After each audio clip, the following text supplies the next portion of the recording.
We all get stuck while we're creating, like paralyzingly, frustratingly staring at a blank page stuck. And sure, knowing the framework, understanding the conditions that make creativity more likely, that's brilliant. It's so helpful, but sometimes you just need someone to hand you a tiny, borderline absurd trick that gets you unstuck in like 5 minutes. So here's a bunch of teeny tiny tips and tricks and hacks across 4 categories: getting started, staying focused, handling perfectionism, and getting unstuck when you're blocked.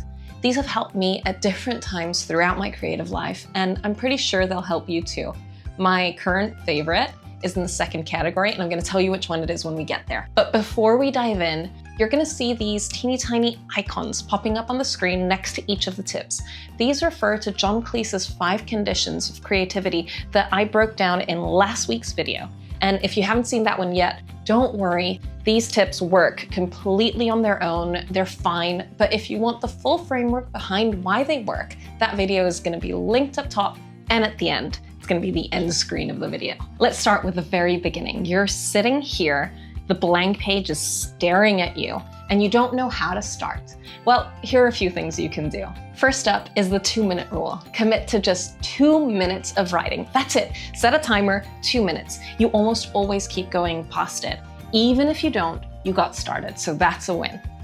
Open with the worst possible sentence you can think of, something truly terrible. Get it out of your system, because that removes the pressure of the blank page instantly, and it proves to you that nothing catastrophic happens when you write badly.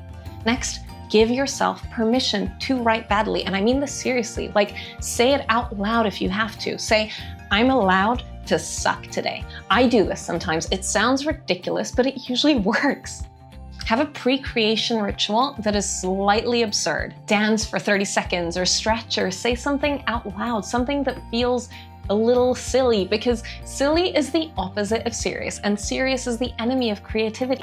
Even humming for 10 seconds before you sit down can shift your entire mental state. Have a creative trigger, a specific hoodie, a perfume, light a candle, have that one mug of hot cocoa, although this isn't mine, but something that triggers to your brain that it's creative time now. We're activating this part of ourselves, and it sounds small, but it sets the stage for what you're gonna do next. Walk before you write, move your body. Even 10 minutes, movement activates the part of your brain that solves problems unconsciously, and you're gonna sit down with more to say than when you left.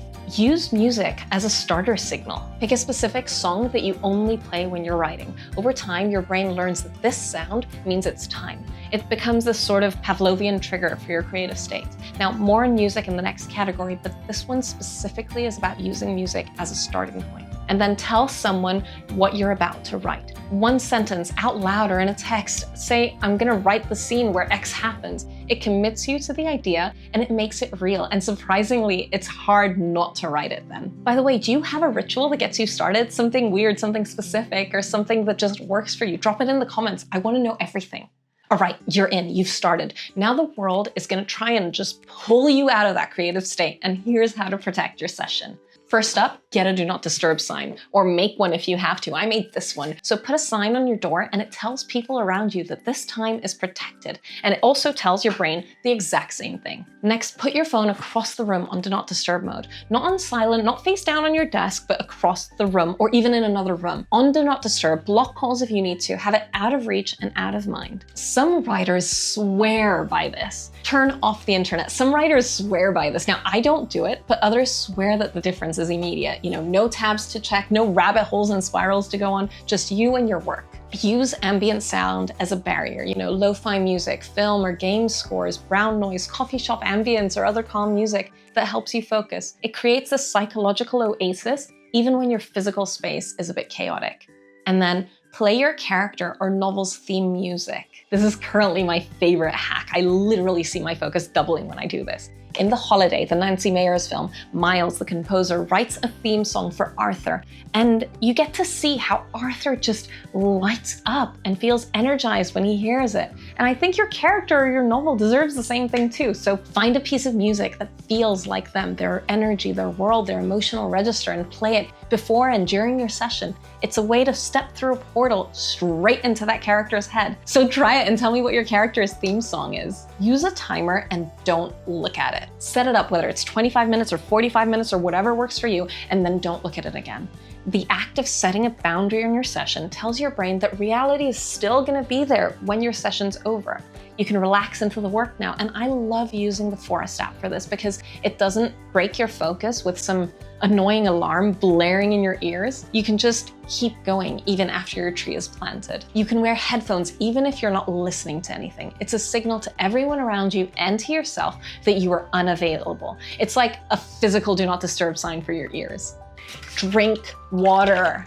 Proper hydration makes a huge difference to your ability to focus. So keep water on your desk and drink it. Use body doubling. Write with someone else present, a friend at a cafe or an accountability partner on a video call. Even in writing live stream on YouTube, the social presence reduces procrastination in a way that's really well documented. It makes you feel less alone in the work, and somehow that makes you do more of it. So what's your go-to for staying focused? Do you have any I didn't mention? Third up, we're handling perfectionism. You know, the inner critic, that demon on your shoulder. We all have one. And here's how to shush it up long enough for you to actually just get some work done. If you're a zeroth or a first draft kind of writer, put a sticky note on your screen that says, drafting, not editing. And then pair that with a rule that you're not allowed to revise anything until the draft is done. These two things together create this container for your inner critic. It doesn't disappear, but it just gets told to hold on for a little bit, just to wait. Set a quota, not a quality standard. 1,000 words today, not 5 perfect words. Shift your measure of success from quality to completion and find the quota that feels like an achievable stretch for you and just hit it. Go for it. This and the previous tip aren't going to work for everyone. Some people write for quality and they slow down and end up with a much cleaner first draft. Do what works for you. And if you're stuck with this demon on your shoulder as your typing partner, maybe just try this to shake things up a little. Use placeholder text liberally. This one's from N.K. Jemisin and her zeroth drafting approach. Keep moving forward. The placeholder is a permission slip to be imperfect and a promise to yourself that you will come back to this. It's one of the most underrated drafting tools there is, in my opinion. When you make a mistake, laugh at it. Out loud if possible. It reframes the error as material rather than evidence of failure. You're not bad at this. You're just writing, and writing can be so messy. Grab a notebook and draw something absolutely terrible. You know, a bad stick figure, a wonky house, it doesn't matter what. The point is that your hand just made something imperfect and nothing bad happened. That's the message your brain needs. And the knowledge that making a mistake isn't going to contaminate this perfect thing you're creating. Read an absurd, terrible, amusing sentence from your favorite book. You know, those sentences where you're like, oh my gosh, what was the writer thinking and how did they get away with this? Not something inspiring, but rather something that you can look at and say, hey, I love this book and yet this made it in it. It's okay. It reminds you that even great writers take risks and make mistakes, and it gives you permission to do the same. Switch up your medium. If you're on a computer, move to a notebook. If you're in a notebook, type it up instead. A physical shift changes how your brain processes the work, and it removes the perfectionism that comes with this blinking cursor on a clean white screen. Write in a different font or in a different font size, like teeny tiny and unreadable, or enormous and impossible to take seriously. Either way, it tricks your brain into a fresh perspective. Perfectionism is something I struggle with the most. So what are your tips? What works when your inner critic gets too loud? Let me know. Last but not least, sometimes you're not avoiding, you're not procrastinating, and you're not letting your inner critic win. You're just genuinely properly stuck. The story has stopped making sense and the scene won't work. So here's what you can do.